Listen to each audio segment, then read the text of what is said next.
ह्या गरिबांच्या, कष्टकऱ्यांच्या, असंघटित कामगारांच्या संघटनाच संपवण्याचं काम चालू आहे. अगदी आपण पाहत असाल महाराष्ट्रात बघा, देशात बघा, खूप कमी नावं येतं की जे ह्या घटकांसाठी काम करतात. फार कमी नावं आहेत. डॉक्टर बाबा आढाव असतील, मेघाताई पाटकर असतील, किंवा भारत पाटणकर असतील, शरदरावांचं मी उदाहरण सांगितलं.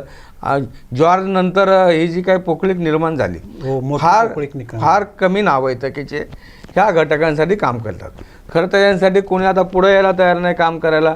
जे कोणी थोडेफार आमच्यासारखे माणसं काम करतायत, तर त्यांचा आवाज दाबण्याचा एकंदरीत ही जी काय यंत्रणा आहे की त्यांचा आवाज दाबला जातो. मग माध्यमाने, आता तुम्ही आमची मुलाखत घेताय, माध्यमं जेव्हा आमचा प्रश्न उपस्थित करतील, एखादा राजकीय पक्ष संवेदनशीलपणा त्यांनी आणून ह्या घटकांचे प्रश्न आता समजून घेण्याची आवश्यकता आहे. आणि आज तरी मला देशामध्ये कोणी असा नेता दिसत नाही की जे पुढं येऊन सनी ह्या घटकांचे प्रश्न सोडवल.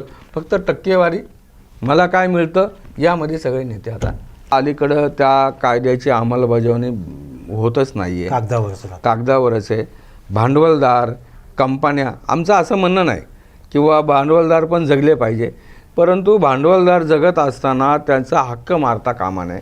आपल्याकडं तुम्हाला माहिती आहे अनेक क्रांत्या झाल्या, त्यात कामगारांची क्रांतीचा देखील उल्लेख आहे.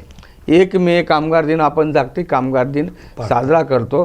त्यात कामगारांच्या आहुतीमधून तो निर्माण झालेला आहे. जो लाल झेंडा निर्माण झाला तो त्या कामगारांच्या रक्तामधून तो लाल झेंडा निर्माण झालेला आहे.